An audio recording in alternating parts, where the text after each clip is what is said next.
Hey folks, it's Grey Maniacs Gather once again for another one of my bloggy blogs. Yeah, I've got over $5 now in monetization. $5.50 in my monetization. Woo! If this keeps up, hold on a second. When did I start? Has it been a week? It must have been a week by now. So if I got $5 in a week, 20 weeks to get $100? Let's see how it goes, eh? Right, I'm just going to show you my Hitman comics. There you go. Hitman number 1. Oh, looks like he's not facing off against Batman because Batman's leaping at him from behind. So, yeah. So he was a hitman in Gotham, wasn't he? First came in one of the Demon annuals, sorry. Looks like he had a hit on Joker at one point. Spoilers, it never happened. He was unable to complete the hit. Some demonic, I think it was a demonic prince of Hitman or something like that. That demon creature there, looking rather. Batman's getting entangled with it. There you go. This is for such a serious subject about a paid hired killer. Hitman was a very funny comic. It's weird. It's weird how comics can do that. It's like you think such a yeah. I'm not gonna go. It's just such a dark concept. Such a dark subject matter. That it's played as a comedy. It just shows how comics can mix up the mediums. Enter Night Fist. He will hit you with his fist. Oh yeah, that's like a good superhero. It's just elongated fists or extra fists, so he's got extra length on his punches, I suppose.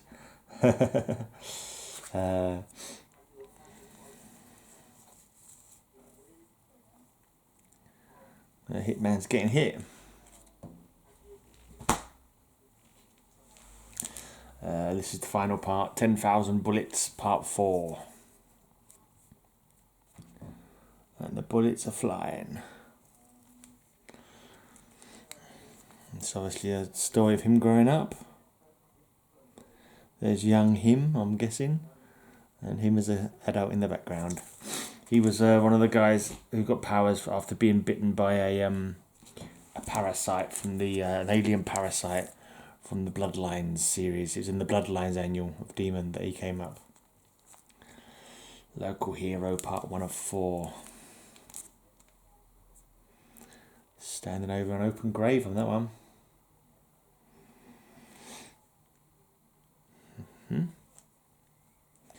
Garth Ennis and John McCrae were a creative team on pretty much the whole run, I believe, of this story. And he meets up with Carl Rayner when he was a fledgling, just become Green Lantern. And they seem to have a team up.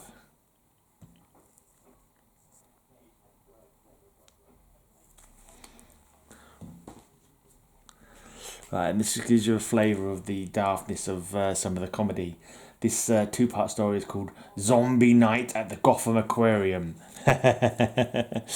Zombie Night at the Gotham Aquarium. And in the second one, they're about to put a hit on this seal. I'm guessing that seal is actually a zombie. I think the cover doesn't quite match up to the inside.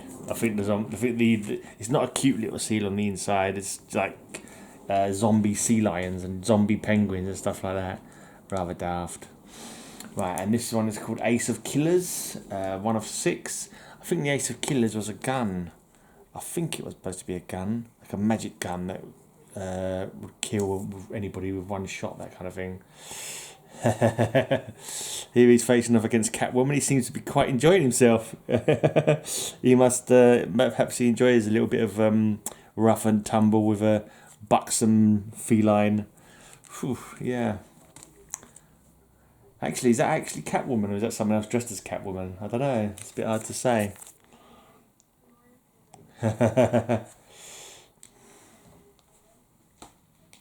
Right, here's a cool cover where he's facing off against the demon.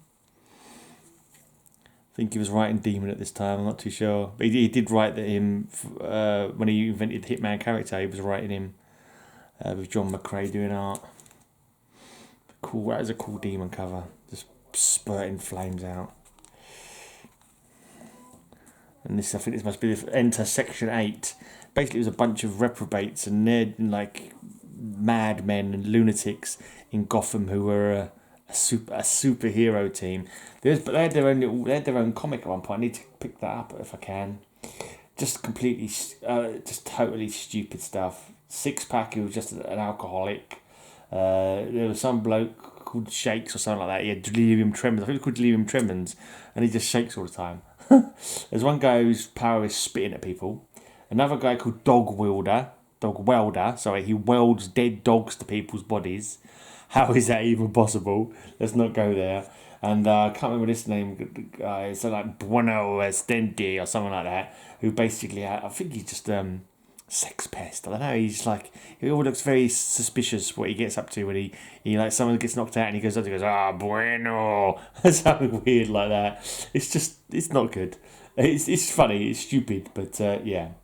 And this other guy's called Friendly Fire. And basically, every time he shoots, he just hits his own friends all the time without fail. It's just ridiculous humour, basically. And this one's Jean de Baton, I think his name is. He hits people with a stick. His baton. Yeah, it's don't read Hitman for sensible. There you go. Catwoman. Hitman. Not looking too good. They don't have a coffin. And that's his mate Nate the Hat.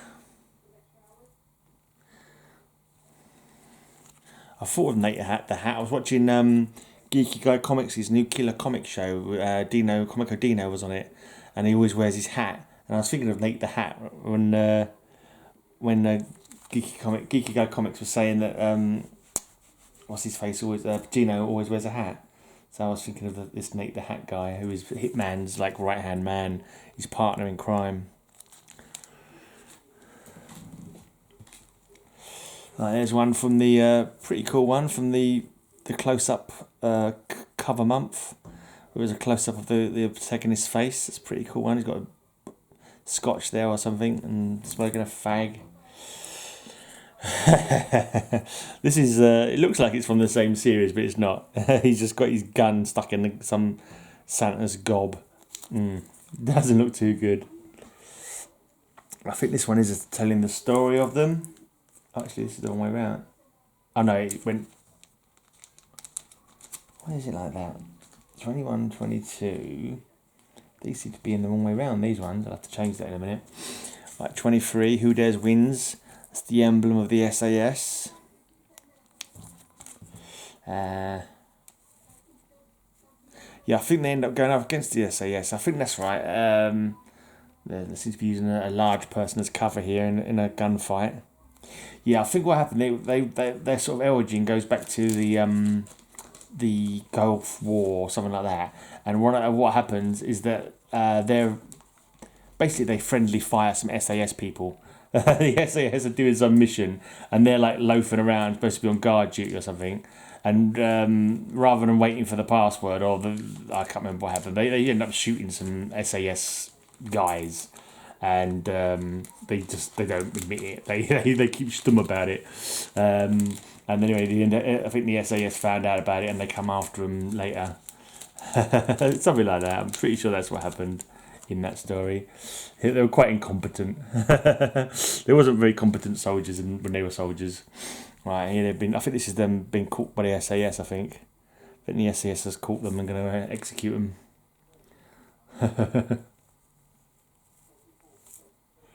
Welcome to Gotham.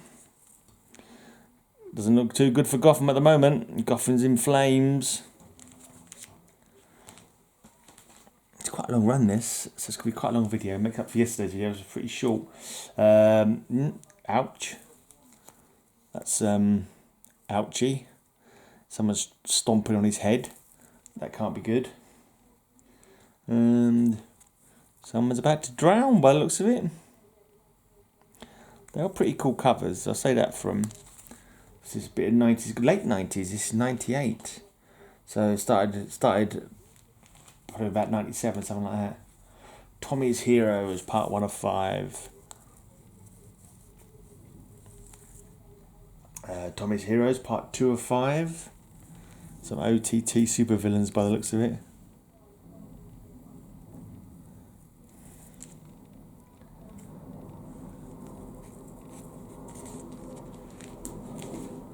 Nat the Hat, that's his name, not Nate the Hat, Nat the Hat. This might be another callback to their past, I'm not sure. Alright, and this is definitely not the past, this is definitely the future. This is Hitman 1 million.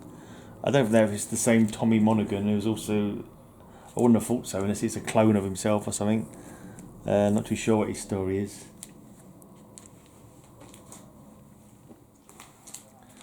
Right, Tommy's Heroes, part 4 of 5. And part 5 of 5.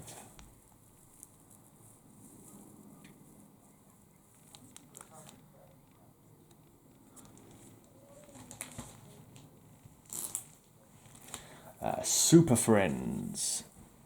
There's actually a concept from this Hitman that was kind of was in an old British comic. In Gotham, there's like a bar for the hitmen, a hitman's bar, or assassin's bar, run by like an old friend of Tommy Monaghan, who's the hitman, and that was also kind of featured in an old UK comic called I forget is the name of the comic. It's a really good comic as well, and I've mentioned it so many times on my channel that of course. Now that I'm trying to remember it again, I've forgotten it. Oh my god, what's up with my brain? Toxic. It's called Toxic. And there's a story called Accident Man, who's also a hitman. There's a hitman's bar in that as well, with a clientele of all hitmen. Dead Man's Land. Looks like he's facing off against a vampire. Vampire's got a tongue piercing. Got tongue piercing and a nose piercing. I just noticed that. It's not your average Dracula. And looks like face off against the vampires.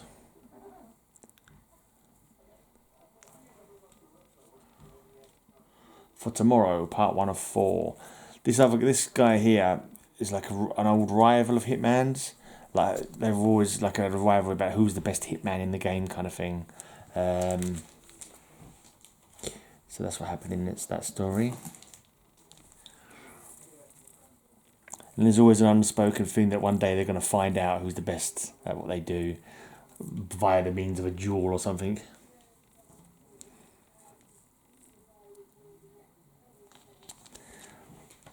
And it's just kind of story was finished in this run, I believe, where there's some suggestion they're going to fight each other. I think they end up teaming up, and I think the other guy ends up dying. That is an interesting one. Nat the Hat is trying to flush somebody, and he's combing his hair. Help me flush this fool. Cool. That's not a way to go, is it? Being drowned in a toilet.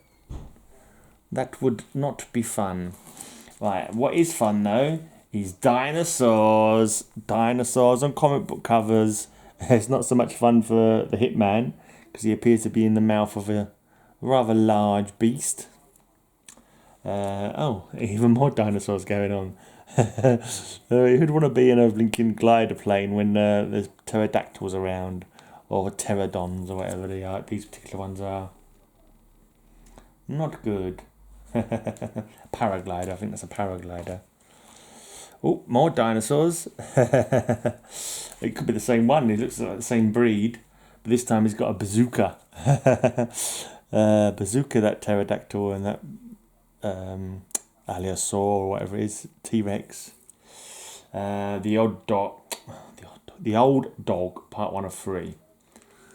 That's the bloke who runs the bar, I believe, that they go to. They frequent. He's an ex-hitman himself, now runs the bar. So he's obviously the old dog. And they say you can't teach an old dog new tricks, don't they? So something to do with that, maybe.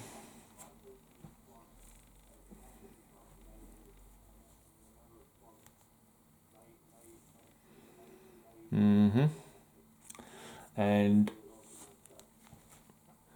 this is the bar. They're protecting the bar. Is it Noonan's sleazy bar.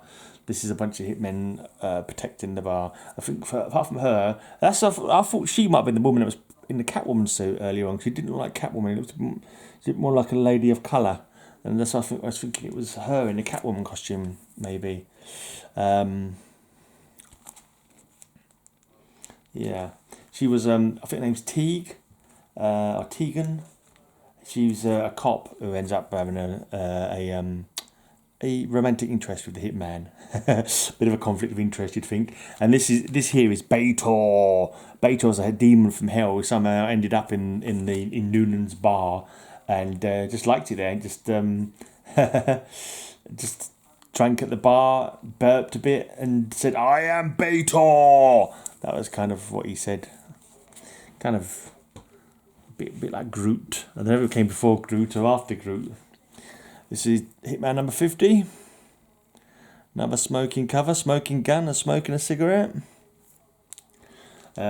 Super Guy, 1 of 2. That's Six Pack. The drunken alcoholic would-be superhero who, broken bottle is obviously his super weapon. He's just a drunken, I don't know if his heart's in the right place, but his brain certainly isn't.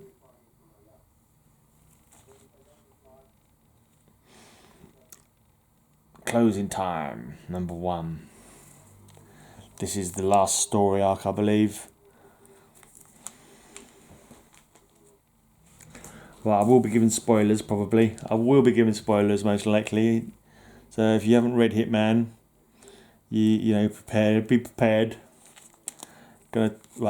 Basically, there's no other series of Hitman for good reason. Was it Butch Cassidy and the Sundance Kid, is it? You've ever seen that Butch Cassidy and the Sundance Kid movie?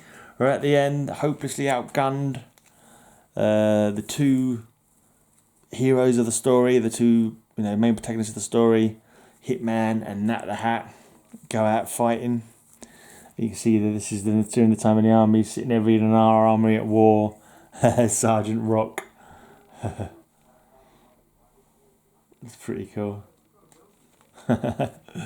Doesn't the Sergeant Major whatever doesn't look too happy? Right, still on the closing time storyline.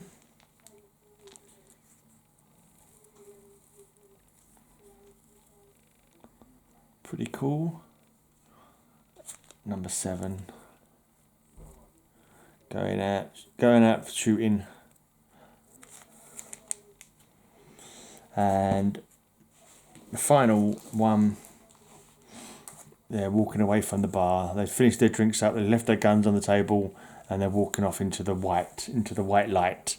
So it's the cover is a fair representation of what happens. And then finally, Hitman Annual number 1. I think that's all Hitman. I don't know if he had the Hitman Annual number 2. I haven't got it. If he did have it, I feel like I have to check that actually, just to make sure. Because he was running for like 59, 60 issues. Was that 5 years, isn't it? Yeah, 5. So maybe there's a few more annuals that I somehow missed, or maybe they stopped doing annuals. I'll have to check on that.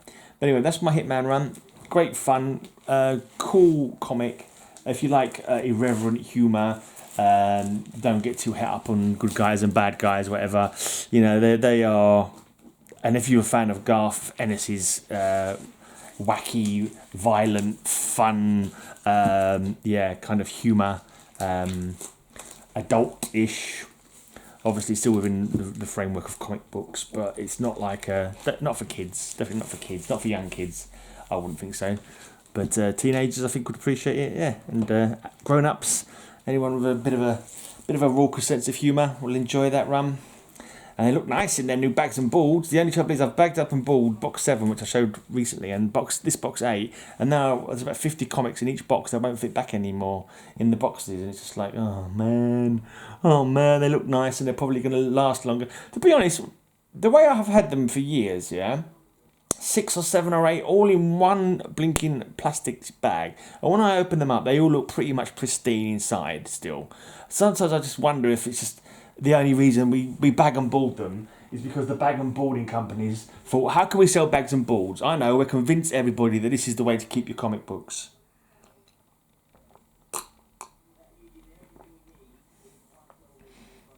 You know, industries do this. They convince you you need products that you don't need, like tongue scrapers and mouthwash. Apparently mouthwash, I remember hearing an old program saying that there's no such thing as halitosis. It doesn't exist. It's not a medical thing at all. It's just something that was invented by mouthwash salesmen.